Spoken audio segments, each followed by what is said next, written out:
बदायूं में भारतीय जनता पार्टी के प्रत्याशी दुर्विजय सिंह शाक्य के रोड शो के काफिले को देखकर विपक्षी पार्टी का हैरान परेशान होना लाजमी है। बरेली से जब दुर्विजय सिंह शाक्य का काफिला चला तो उनके साथ 200 से 300 गाड़ियां थी और बदायूं पहुंचते पहुंचते ये काफिला 1000 गाड़ियों में बदल गया। मौजूदा समय में जब चुनाव बदायूं जैसी वीआईपी सीट का हो और सामने शिवपाल सिंह यादव जैसा कद्दावर कैंडिडेट हो तो भाजपा कोई कोर कसर नहीं छोड़ना चाहती और आज के रोड शो के बाद दुर्विजय सिंह शाक्य शिवपाल सिंह यादव से 21 ही दिखाई दे रहे हैं। राजनीतिक गलियारों से छनकर आ रही खबरों की माने तो अगर टिकट बदलकर शिवपाल के बेटे आदित्य यादव का हुआ तो मुकाबला लगभग एक तरफा हो जाएगा। मगर इस सब के बीच एक चौंकाने वाली बात ये थी कि बदायूं के प्रत्याशी के लिए बरेली के कार्यकर्ताओं और पार्टी पदाधिकारी की ऊर्जा पूरी तरह से समर्पित दिखाई दी। चाहे बरेली के मेयर उमेश गौतम हो, पार्टी के महानगर अध्यक्ष अधीर सक्सेना हो या पार्टी के लिए निष्ठावान और हमेशा चुनाव में जुटने वाले कार्यकर्ताओं के चेहरे हो, सब के सब दुर्विजय सिंह शाक्य के रोड शो में अपनी ताकत झोंकते हुए नजर आए। शहर का एक बड़ा प्रबुद्ध वर्ग भी दुर्विजय के रोड शो में पूरे मनोयोग से जुड़ा नजर आया।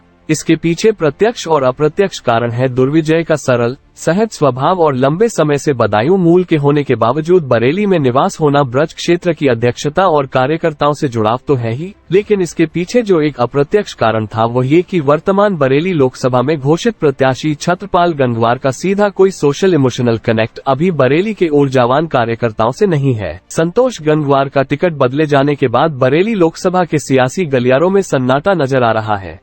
लिहाजा सभी ने बिना पुकारे ही अपने पसंदीदा प्रत्याशी दुर्विजय सिंह शाक्य के रोड शो में अपनी पूरी ताकत झोंक दी है। रही सही कसर बदायूं की पूर्व सांसद संघमित्रा मौर्य ने सुबह उनके घर से ही साथ चलकर पूरी कर दी। संघमित्रा की उपस्थिति ने सभी राजनीतिक कयासों पर विराम लगा दिया। दुर्विजय के पावर शो ने जहां एक और विपक्षियों की नींद उड़ा दी, वहीं भाजपा के स्टार प्रचारक दुर्विजय के साथ चल रही कार्यकर्ताओं की फौज ने बदले समीकरणों के बीच रुहेलखंड की सियासत में नए बदलाव की इबारत भी लिख दी है।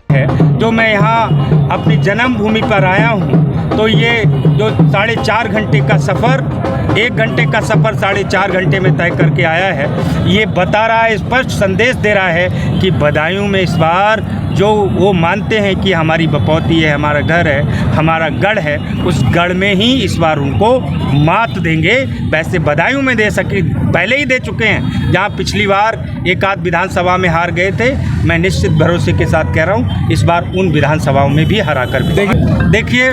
जहां तक स्टार प्रचारक की बात है, ये तो बदायूं के लिए गौरव की बात है। मेरे जैसा किसान का लड़का और जो है एक सामान्य कार्यकर्ता को स्टार प्रचारक बनाया है। और जहाँ तक मैनेजमेंट की बात है, हमारे यहाँ संगठन का बहुत बड़ा परिवार है, संगठन का बहुत बड़ा सिस्टम है। तो निश्चित रूप से सब एक टीम भावना के साथ काम करते हुए हम सब उस सारी जिम्मेदारियों को मैनेज करें। लगातार संगठन है, बीजेपी का इतना बड़ा संगठन है और जनता में लगातार हमारा संपर्क है। कौन कह रहा संपर्क नहीं है? आप देखिए, यहाँ से वहाँ तक जनता का कहीं तारतम्य नहीं होता है, इसलिए ये सब कोई बात नहीं है। मैं निश्चित रूप से यहाँ का बेटा हूँ। तमाम रिश्तेदारियाँ, नातेदारियाँ, तमाम लोगों से जिनसे संबंध नहीं है ब्लड का, फिर भी मेरा हजारों लोगों से, लाखों लोगों से मेरा संबंध है। मैं ये देख रहा हूँ, मैं छात्र राजनीति बरेली में था, तब से लेकर अब तक मुझे कम से कम 4000 फोन तो ऐसे आए होंगे जो बरेली कॉलेज में मेरे साथ यहाँ पढ़े होंगे, जिनका छात्र नेता रहते हुए मैंने काम कराया होगा। खासकर गुन्नौर और सहसवान की मैं बात बताना चाहता हूँ। नौजवानों की एक बड़ी टीम समाजवादी पार्टी की बीजेपी ज्वाइन करेगी, जो छात्र राजनीति के समय के हमारे साथ। समाजवादी पार्टी के लगातार जो है यहाँ से मुलायम सिंह भी रहे, गुन्नौर से भी रहे, धर्मेंद्र यादव भी जीते, अब कैसे उसको तोड़ पाएंगे आप? ये तो टूट गया पिछली बार ही टूट गया। मगर बहुत ये तो हमारे डॉक्टर संघमित्रा मौर्य ने ही तोड़ दिया। मैं तो यहाँ का स्थानीय रहने वाला हूँ, यहाँ का बेटा हूँ, यहाँ का पोता हूँ, यहाँ का भाई हूँ।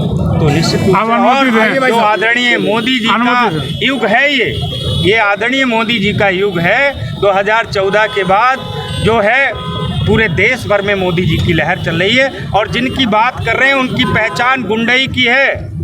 लोग उनके शासन को याद करके थर थर कांपते हैं, इसलिए बदायूं उस पहचान से पिछली बार ही उभर गया, इस बार उस पहचान को मिटा देगा। चलिए।